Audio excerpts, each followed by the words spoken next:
mountains shiver, the sunbeam showers break and quiver, in the stream that runneth ever, by the island in the river, flowing down to Camelot. 4 grey walls and 4 grey towers overlook a space of flowers, and the silent isle embowers the Lady of Shalott. Shirley, where are you? Worthless child, I told you to do the laundry over an hour ago. You're sitting around while the children are waiting their dinner. Mrs. Thompson, I'm sorry, but I thought I'd finish up. Finish the laundry this moment or I'll... Mrs. Thompson, I'm sorry.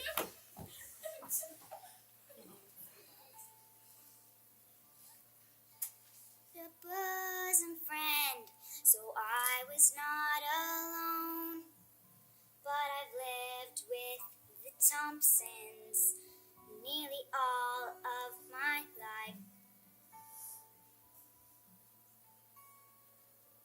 Lived with the Thompsons nearly all of my life. So I've gotten resourceful in finding joy amid strife. My imagination, it gives me friends that I can almost see. My imagination, it takes me wherever I want to be. I have a friend, her name is Katie Maurice. She lives in the glass of the bookcase. When I see the reflection gazing at me, I feel as if she can hear me. Then there's Violetta, she lives in the brook. I can hear her voice in the water, the gentle splish, splash of the waves beneath my feet make me feel as I am not alone. My imagination, it gives me friends that I can call my own. My imagination, it makes me feel as if I have a home.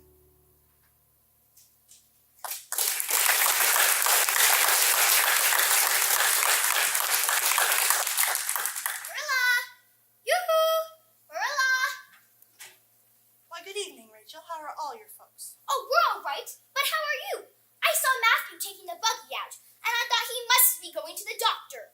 I couldn't think of any other reason why he wouldn't be harvesting the potato crop this afternoon, so I came right over to see if you needed any help. Well, as you can see now, I'm just as fine. I'm fine as ever. Would you like some tea? Thank you.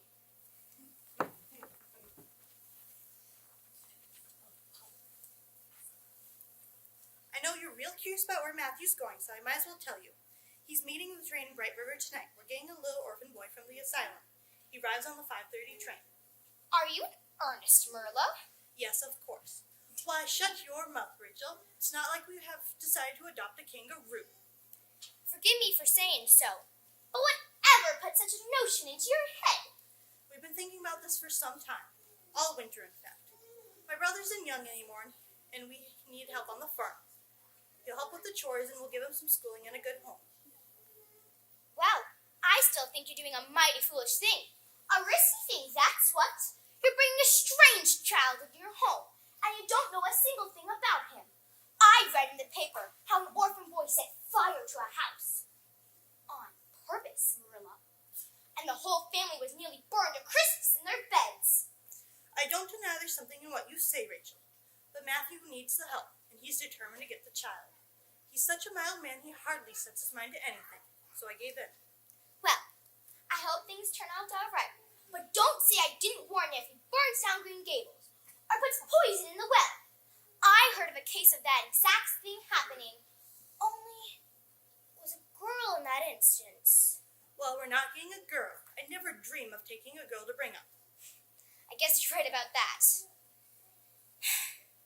Good day. Well, a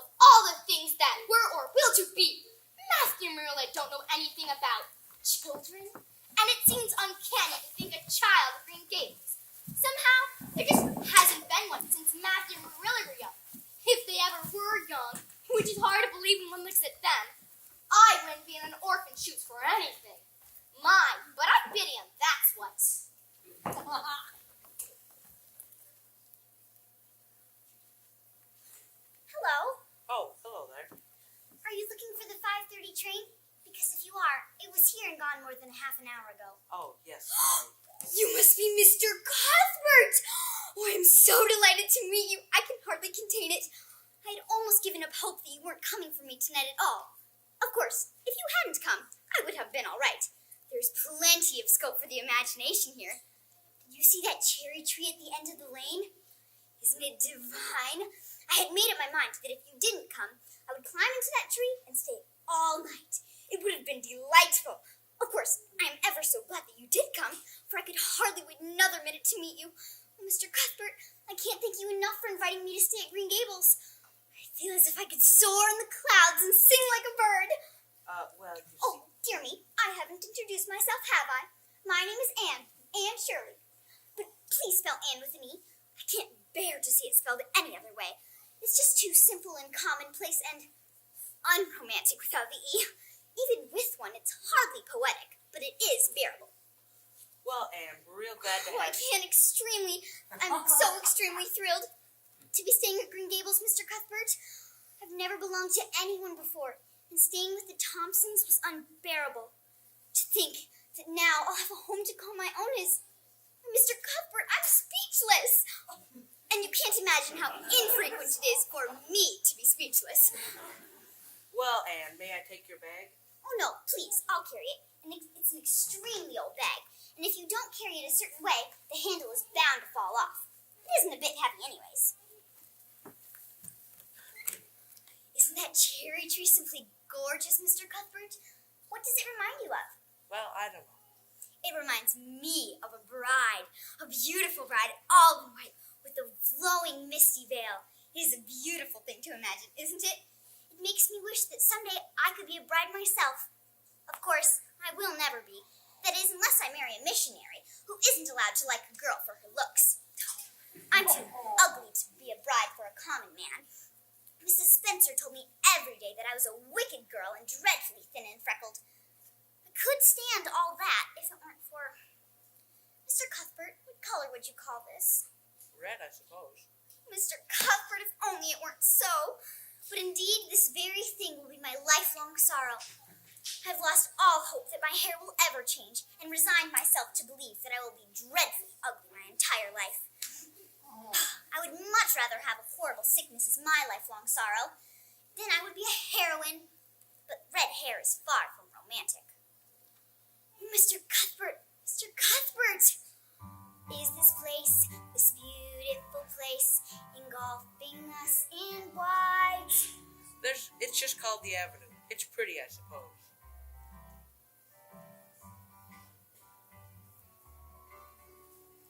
Pretty, pretty, I suppose. There should be a descriptive word that I know. It's charming and lovely, delightful, appealing, endearing, enchanting, enthralling, exciting, heart-stirring, pulchritudinous. I suppose it is. Wonderful, wonderful Avonlea. Wonderful, wonderful Avonlea. A beautiful place for us to be. A home at last for me. I'm going to call this the White Way of Delight. Clear blue pool, sparkling in the sun. They call that Barry's Pond. I guess I never saw it as much to see before.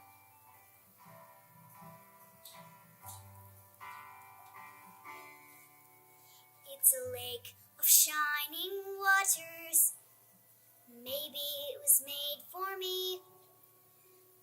This could only be a part of wonderful, wonderful Avonlea. Wonderful, wonderful Avonlea. A beautiful place, a magical space, a home at last for me. We're pretty near Green Gables now. Oh, already? Please don't point it out to me. I'd like to guess. I'm sure I can guess right. Green Gables, Green Gables. I'm sure that it was meant for me. If I just wait and see, it will be waiting a home at last for me. That's it! That's the one. Marilla ought to have dinner ready by now. I'm sure you're hungry and tired. Well, I suppose so. But I can't think of anything as trivial as food at the moment. I feel as if this is the epoch of my life. Oh, this all seems like a dream too good to be true.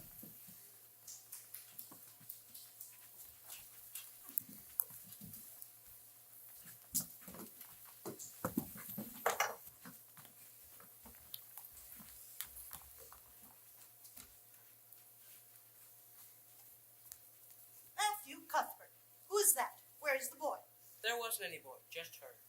No boy, there must be a boy. We sent for a boy. There must have been some mistake. She couldn't be left at the station.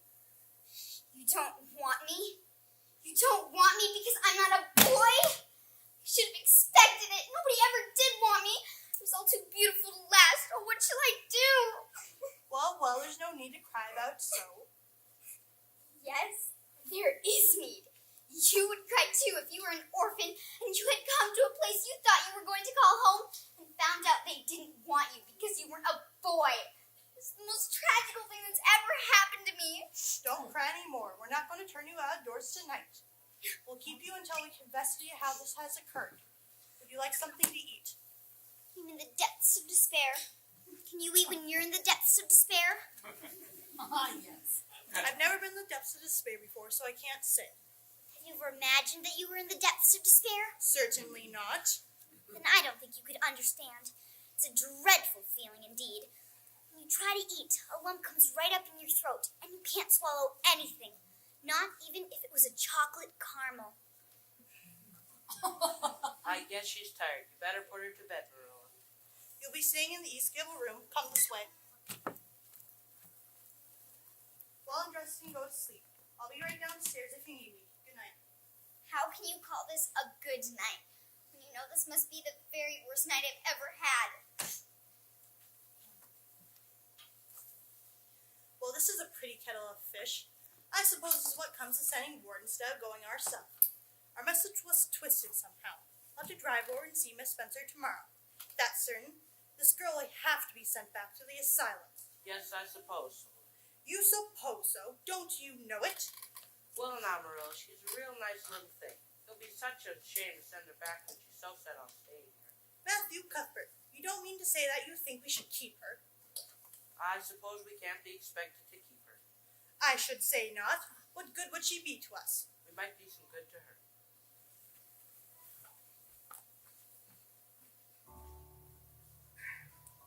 And Dad, I wish I had a home. I wish I had a bosom friend, so I was not alone.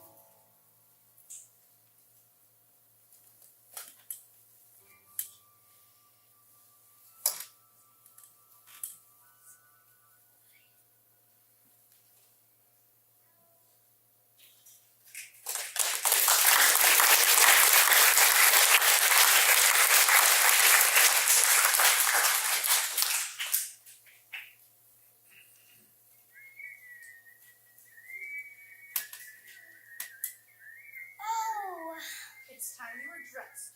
isn't it just lovely? The tree's nice, although its fruits don't amount to much. Oh, not just the tree. Of course, it is lovely. Yes, it's radiantly lovely. But the whole big dear world.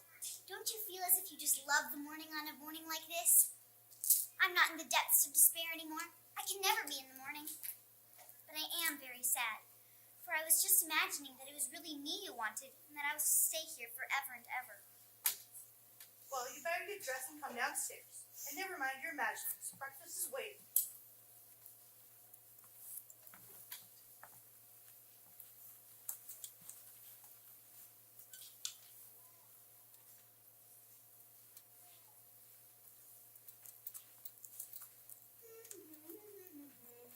Whatever are you doing, child? Bow your head. Oh, excuse me. It's just that I'm not in the habit of saying prayers. Not in the habit of saying prayers. You do believe in God, don't you, Anne? Of course I believe in God, but Mrs. Thompson told me that God made my hair red on purpose, and I haven't cared for him since. Well, you must say your prayers while you are under our roof. Go ahead, Matthew. Almighty Father, I thank you for the blessings you poured upon us, and I pray that you would help each one of us when it comes to helping those that are less fortunate than us, whomever they be, especially the children and the orphans. Amen. Amen. Oh, Matthew, that prayer was exquisite. It was something, all right. And you and I are going to White Sands to see Miss Spencer this afternoon. We must settle what is to be done with you. But for now, tell us what you know about yourself.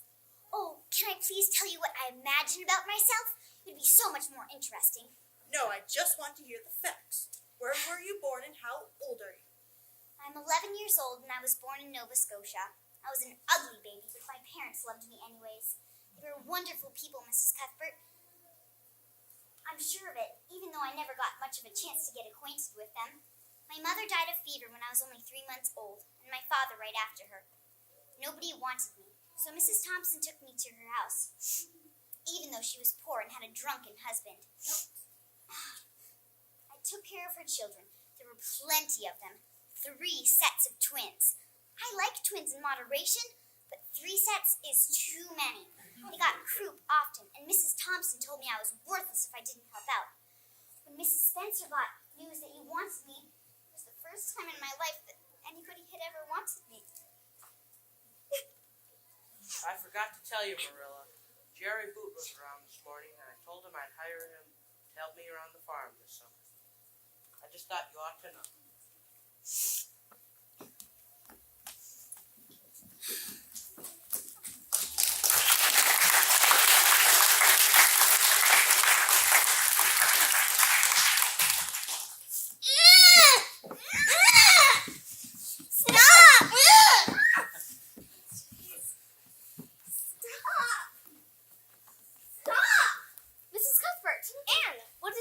Surprise. Hello, Miss Spencer, Miss Blewett. I hope you're well. Why, yes, of course. And you? And how do you like your new home? Well, that's why we're here today. There's been a clear mistake, and we've been given, and we sent for 11-year-old boy, but we've been given her. Why, Marilla Cuthbert, don't say so. I got word from my husband, who heard from his niece, who heard from her closest friend that you wanted a girl. It couldn't have been more clear. Mrs. Blewett? Mrs. Blewett, you will hardly believe what has happened. There's been a mistake. The Cuthberts were looking to adopt a boy, not a girl. So this girl right here is to be sent to the orphanage. That is, unless you'd like to take her. She seems to be just what you're looking for. How old are you? What is your name? Anne Shirley, and I'm 11 years old. You don't look like it. You're real skinny. But the skinny ones are usually the hardest workers after all. I'll expect you to work real hard, girl, so you better know that up front. These kids get awful irritable, and I'm clean worn out trying to manage them. I'll take her. I'll bring her home with me today if you'd like. Well, Matthew and I had not absolutely decided that we wouldn't keep her. I'll have to take her home and discuss it with Matthew. If we decide not to keep her, I'll send her over to you tomorrow night. Will that do, Mrs. Blewett? I suppose it will have to. Marilla, is it really true that you might keep me? I can't promise you anything, Anne. Do hold your tongue. Gables, Green Gables, I'm sure that it was made for me. If I just wait and see, waiting for me.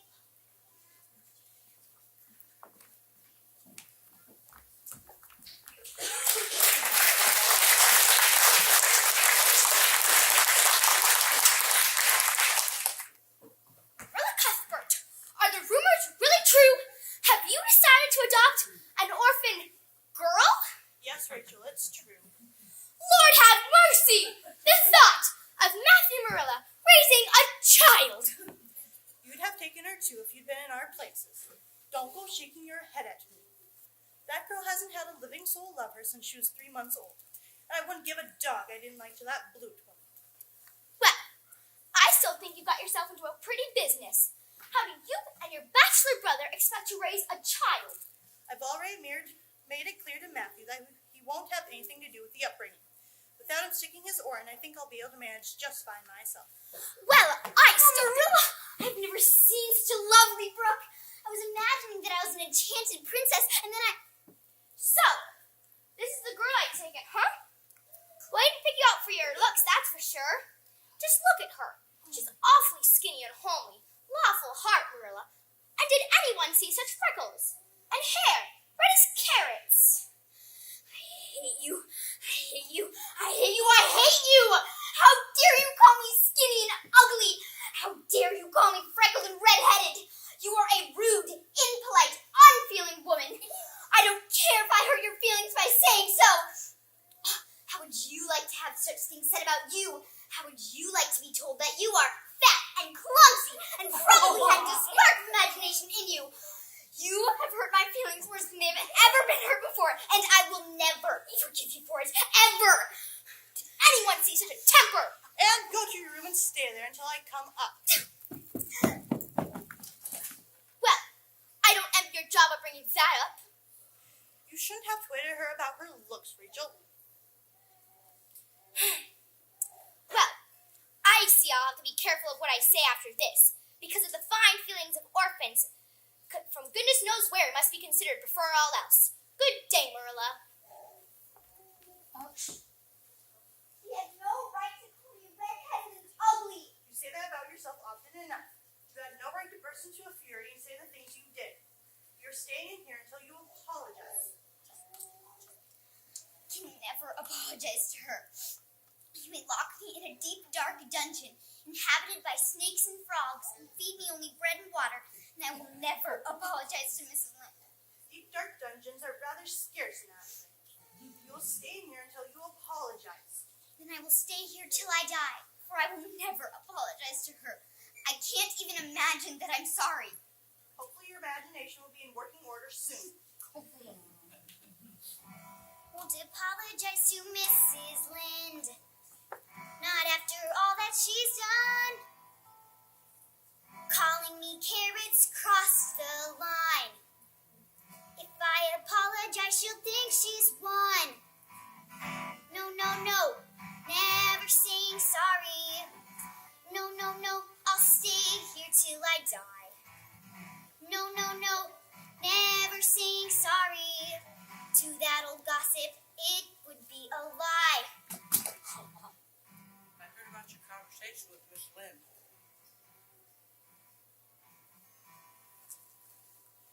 Don't you think you could kind of smooth it over, get it over with? Just give it a try. Better do it sooner than later. Matthew, just don't think I can. Could you do it for me, Anne?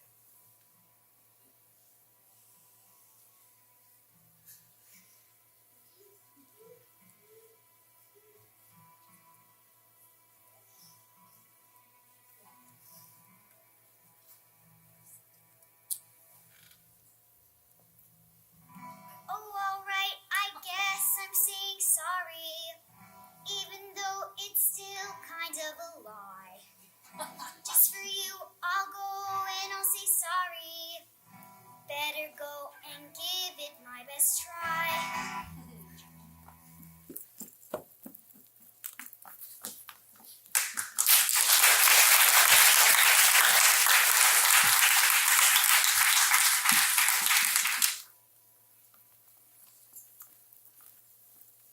Anne! Marilla! I didn't expect to see you today. Mrs. Lynde, I'm so extremely sorry. I can never express all my sorrows, not even if I used up a whole dictionary. You can just imagine it. I've behaved terribly, and I've disgraced the dear friends who have let me stay at Green Gables. What you said about me was true. Every word of it was the truth. My hair is red, and I'm freckled, and I'm skinny and ugly. What I said about you was true too.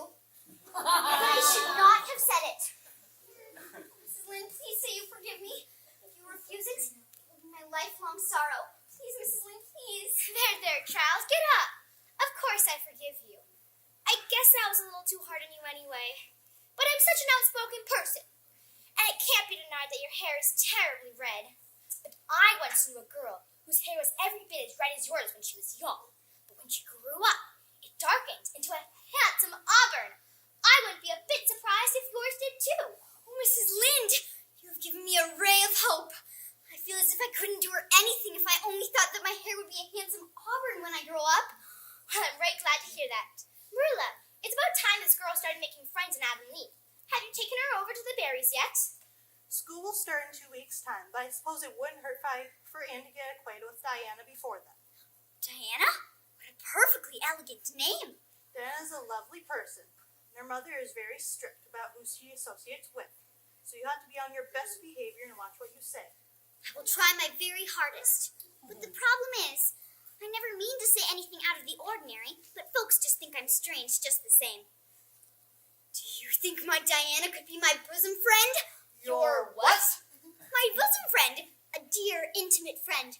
I've never had a single one, other than in my imagination, of course.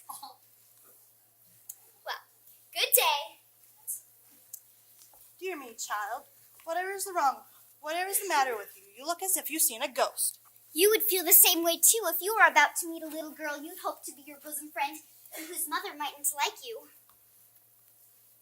How do you do, Marilla? I suppose this is the orphan girl you have adopted.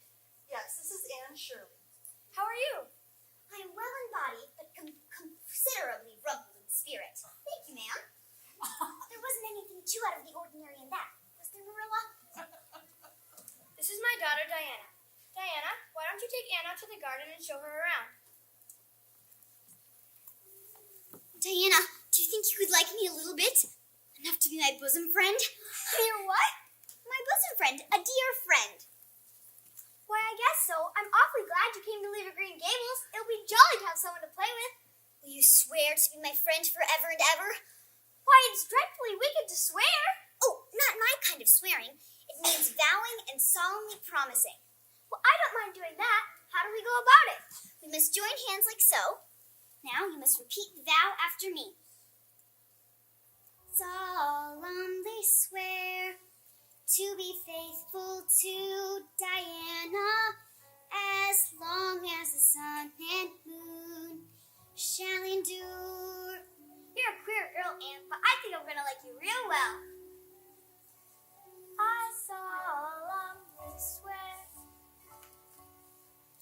to be faithful to and surely as long as the sun and moon shall endure.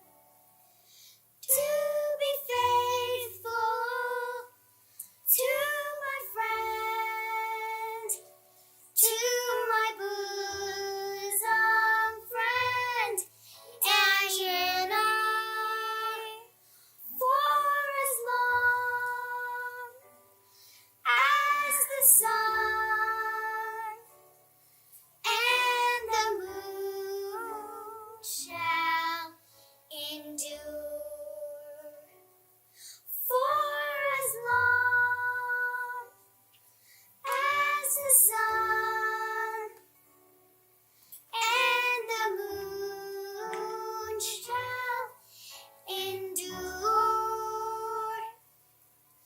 For as long as the sun and the moon shall endure.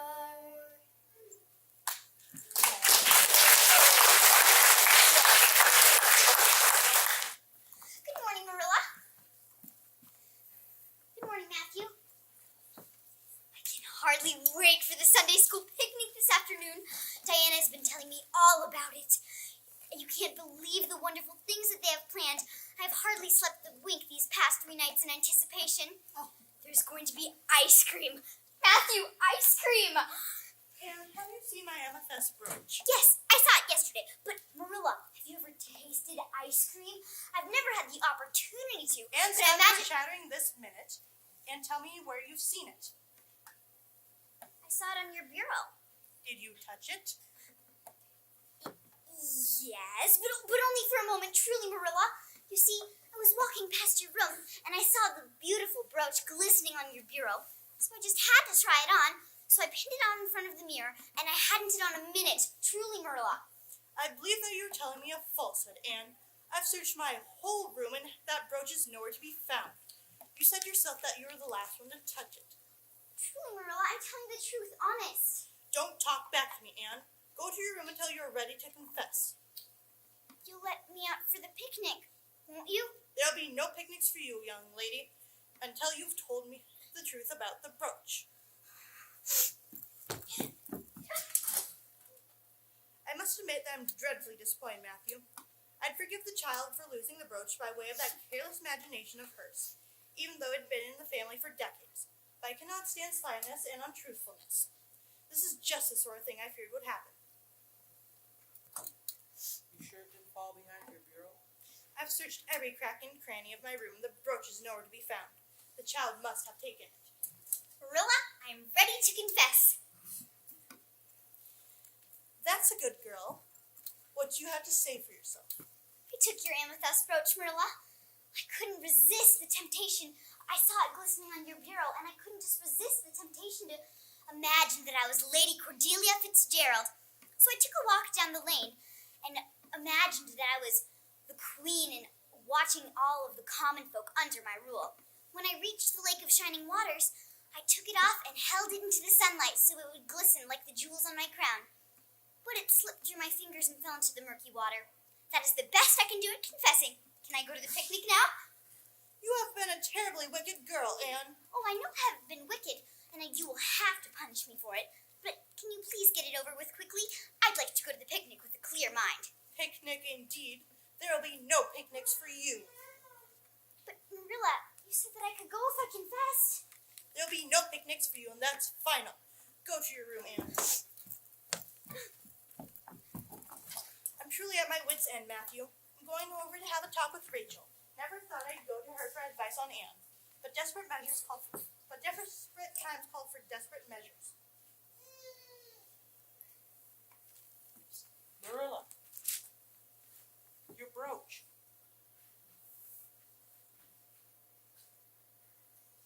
Lord have mercy. I've made a big mistake, Matthew. I'm not hungry. My heart has been broken into a million pieces. Anne, I have an apology I must make it to you. I'm sorry for blaming you for taking my brooch. Matthew found it. It was tangled in my shawl. But what was all that rigmarole about confessing? Oh, I just had to go to that picnic, Marilla. So I imagined a confession and made it as interesting as I could. But then you said that I couldn't go after all, and all of my trouble was wasted. And you do beat all. If you're so hard set on going to that picnic, then you might as well get ready, or you'll be late. You mean I can go? Yes, you can. Marilla!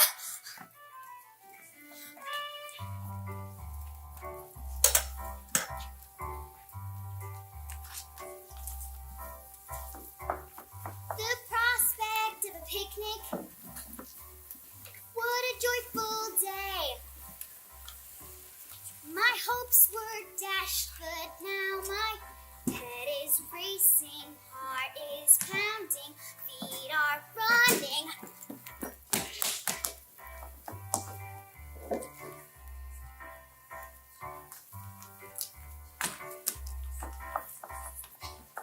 The prospect of a picnic. What a happy thought. My blue skies are calling for laughing and dancing and running. Yoo-hoo, Anne! Hello, Diana. Perfectly lovely picnic. Anne, this is Ruby Gillis and Jane Andrews. We're all going to be schoolmates. Hello. It's a pleasure to meet you, Anne. Hello, Anne. I've heard ever so much about you. I think the four of us will be great chums. That's Josie Pye. She's awfully mean, but she can't help it. It runs in her family. We almost pretend to like her, of course. It'd be rude not to. Diana! Well, you know the truth, Jane. That's Gilbert Blythe next to Josie. Isn't he handsome? All the girls think so. I suppose so. Josie certainly thinks his theme as much. Josie gets awfully jealous when Gilbert talks to other girls. I wouldn't worry too much about that, though. He barely pays us any of his mind. Hello, Diana, Jane, Ruby. Hello, Gilbert. This is Anne Shirley. Pleased to meet you, Anne. Say, we're having a three-legged race. Partners? Thank you, Gilbert. But I'd rather not. I'd like to go with that Please, I'd rather not. Racers to the line! On your marks, get set, go!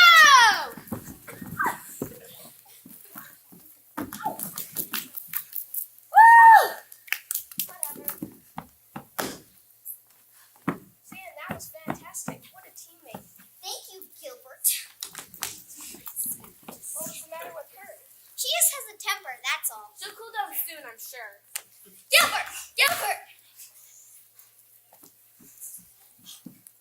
Congratulations on winning the race, Anne! With Gilbert, too. I would much rather have won with Diana than with some strange boy.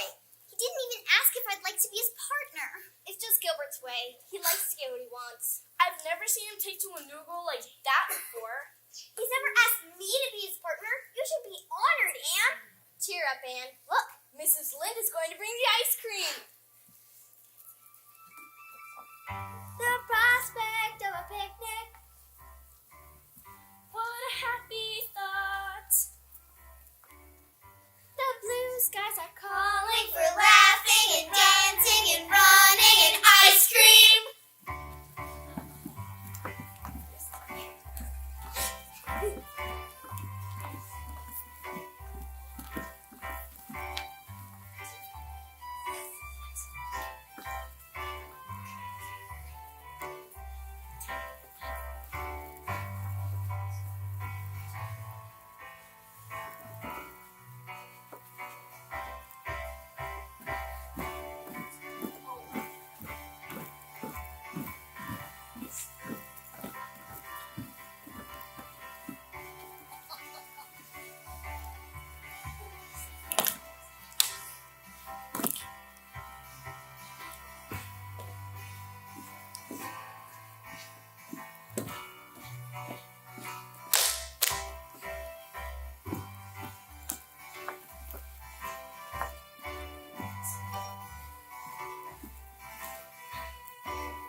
Ice cream!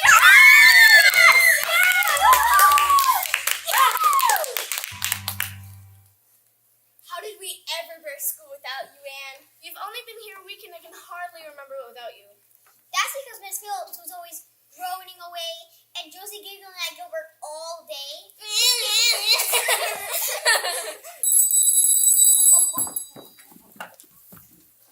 Attention, class. Open your readers to chapter 6. I expect complete silence.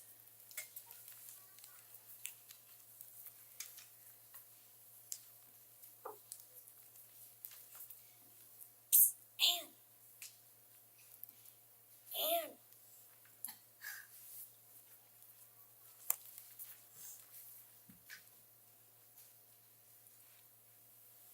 Hey, Carrots. You mean hateful boy. How dare you! Anne Shirley, what is the meaning of this? Never speak to me again, Gilbert Blythe, ever!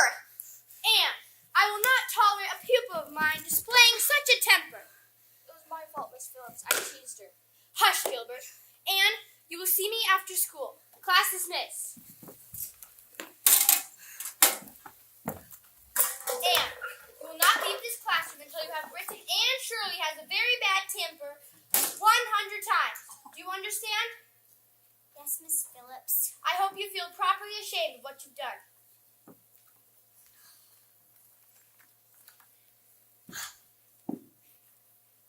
Anne? Say, Anne, I'm real sorry about calling you Carrots. It was awful mean of me. Come on, Anne. I know you can hear me. Can't we be friends? I was just teasing you. I like your red hair. Don't ever call my hair red again, Gilbert Blythe. I don't care a cent about you, and I never want to be your friend, ever. Fine, that's the last time I'll ever ask you to be my friend, Anne Shirley.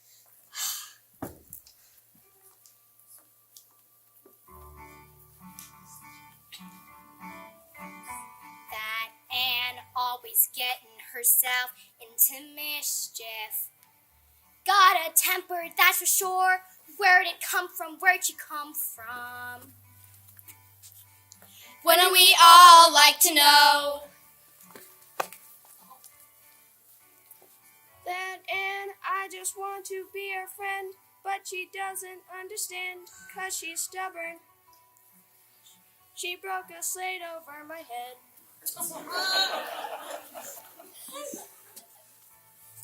Not like anyone I know, but so lovely all the same. She is magic, she is sunshine, she is dancing in the rain.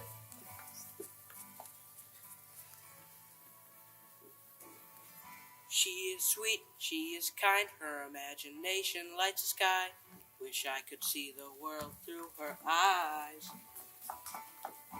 That Anne, Avonlea is different since you came. Now that you're in it, you have changed us. We will never be the same. That Anne, that Anne.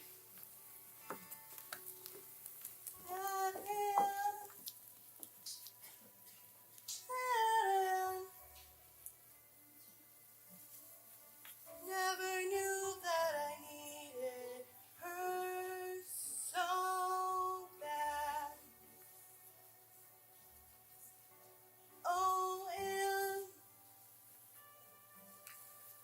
Oh, Anne. Could you soften this heart of mine?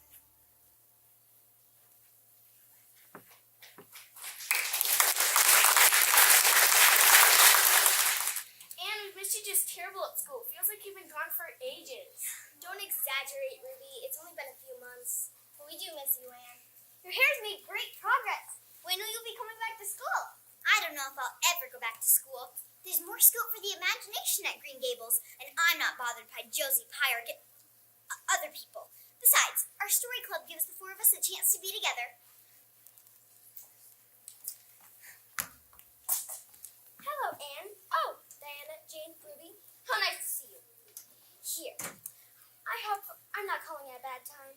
No, we were just beginning our story club. Oh, yes, your story club. Miss Phillips did say that you are currently occupied, even though you aren't at school. I suppose this is what you meant. If school is too much for some of us, I suppose little clubs will have to do. Gilbert and I don't mean to let your little meeting, but Gilbert and I stopped by to tell you you're invited to my birthday party. Some of us invite all of our classmates to gatherings outside of school. Mother wants me to be accompanied by a young man, with all the rumors of peddlers going around. I know some of us have been lured into buying from them. We better be going. Oh, and Anne, my party's going to be an elegant affair. You might want to wear something nicer than that. Oh, if Marilla only knew how I've controlled my temper, she would be very proud. Excuse me, ladies, I've been a very poor hostess. I'll get our tea.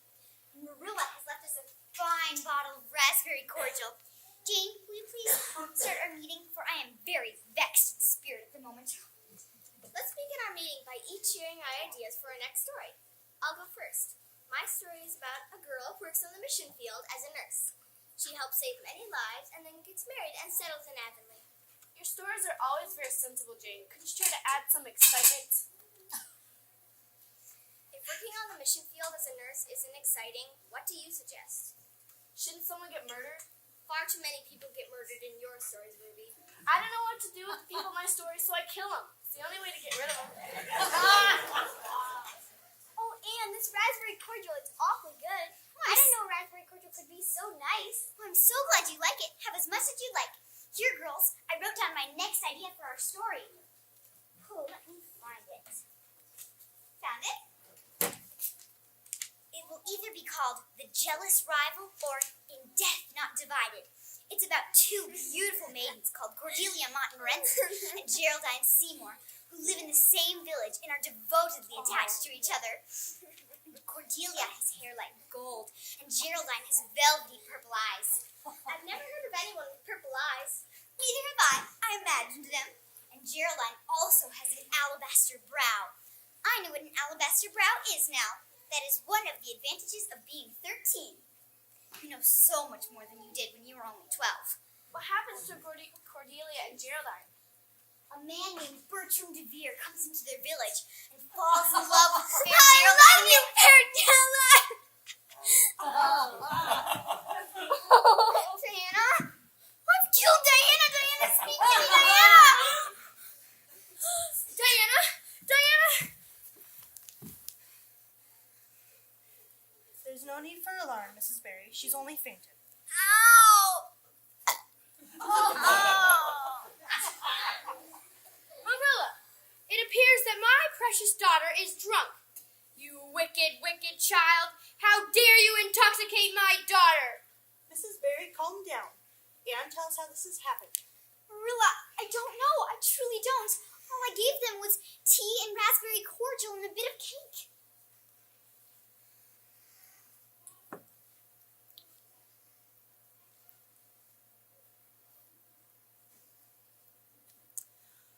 Oh, I see, Mrs. Barry.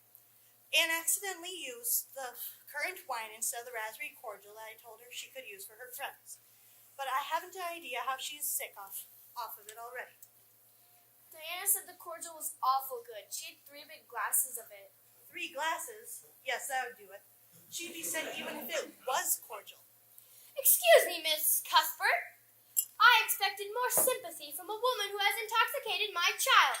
And you will never speak to my daughter again. Do you understand? Never again.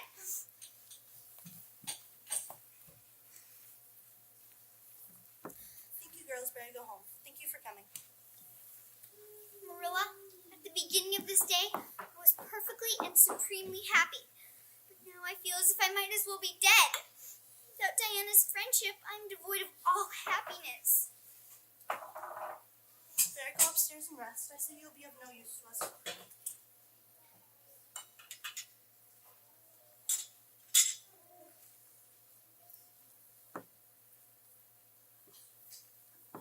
Solemnly swear to be faithful to Diana as long as the sun and moon shall endure. To be faithful to my friends, to my bosom friend, Diana, for as long as the sun and the moon shall endure.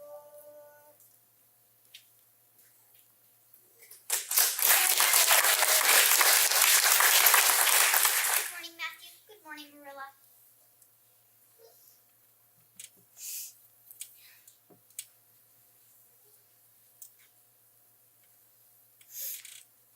Dear me, Anne, what's the matter with you?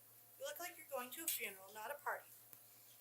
Oh, Marilla, Miss Diana, I cannot explain to you the agony of being forbidden to speak to her. I know she will be at Josie's party, and yet I must treat her as a stranger. And Josie will be putting on airs because of her elegant party, and she'll be rude to me because I don't... Because why? It's not important. Anne Shirley, tell me this minute. Because I don't have puff sleeves like every other girl in Avonlea.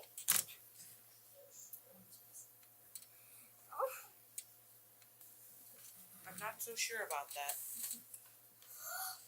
Oh, Matthew! Oh, Matthew! Enough of this nonsense. Go put on the dress, Anne. You'll be late for the party. I never expected you to go and do a thing like that without consulting me first, Matthew. I thought we agreed to bring up the girl together. I know it's not my way, but the girl deserves a pretty dress for the party. I knew you wouldn't agree, and I was determined she'd have one, so I had Rachel make it. She has plenty of sensible, practical dresses that would suit her just fine for the party. That's not the point, Marilla. If a pretty dress expresses our love for that girl, then she deserves a million. You know that I've never been good at showing the love I feel. It's a shame because that little girl means more to me than anything in the world. But I don't have the slightest idea of how to tell her that.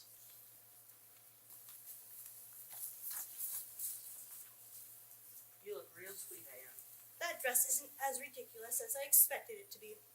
You look nice in it, Anne. Now you better be off to the party. Thank you, Matthew. Thank you, Marilla.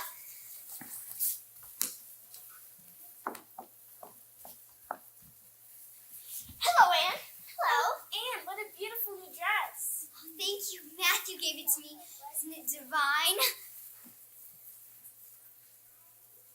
Jane, will you give this note to that girl over there? Dearest Diana, your mother may have forbidden us from speaking, but she never told us we could not write. So I will use my pen to express how terribly I miss you. I pray every day that your mother's heart will soften, so I can tell you of all the things I wish to say. Please forgive me for treating you like a stranger, and remember that I am your devoted bosom friend, Anne Shirley.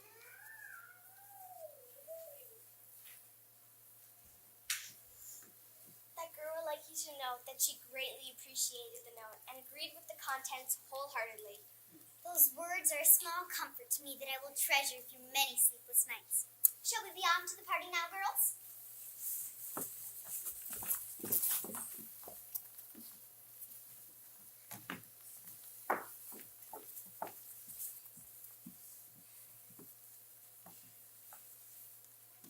Hello, Ruby, Jane, and Shirley.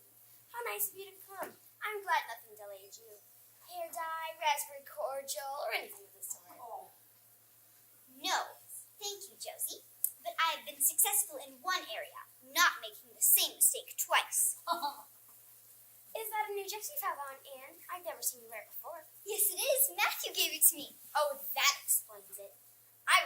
It looks a little out of style already. I was wondering how your dress could be a little behind in times. But if Matthew was wearing Josie Pye, if you say one more word about Matthew, I will strangle you. Anne, come jump rope with us. Go, Anne! 1, 2, 3. You can do it.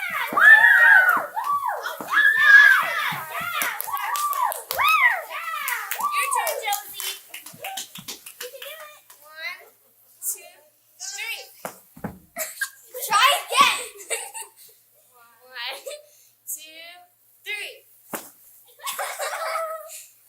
Jump roping for children. It's silly. My cousin Carby said her friend can walk the ridge rest of our house. I don't believe it. It's foolish and dangerous. Even if it is foolish, I think she was off and daring to try. I'm sure none of you have the nerves to try. Anne, where are you going? Anne, no, you'll be killed. Anne, she wants you to do it just so you hurt yourself. Oh, Anne, stop it. Stop it. She's actually climbing up. Anne. Josie Pye, you killed Aunt Shirley. I didn't mean for her to actually do it. Honest. Anne, are you killed? I am not killed. I think I am rendered unconscious. Anne! What happened to Anne? She fainted. I think she hurt her ankle pretty bad. Hurt her ankle pretty bad doing what? Josie, dear, to walk the ritual of the kitchen room. For land's sake, it's a mercy she wasn't killed. Oh, Anne, I almost thought I lost you. Rachel, I'm going for the doctor. Girls, calm down. We need to get the poor child home. I'll help her get home, Mrs. Lynn. Thank you. Now the rest of you girls go home. And no more walking the ridgepole. You hear me?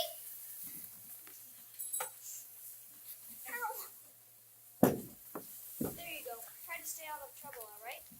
I seem to have a knack for getting myself into it. Thank you, Gilbert. You're welcome, Anne.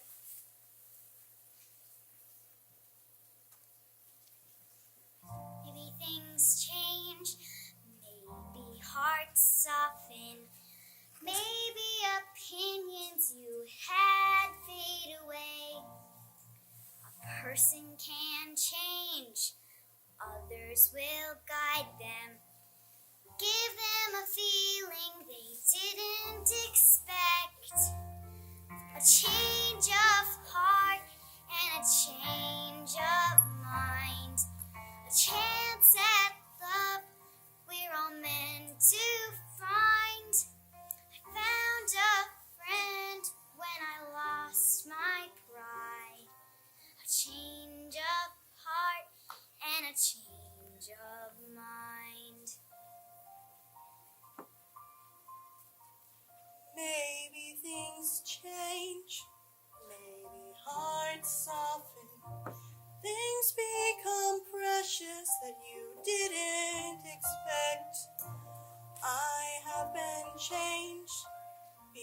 because she has loved me, because she has needed me, and I need her. A change of heart and a change of mind. A chance at love we're all meant to find. I found a daughter when I lost my pride. A change of heart and a change in life.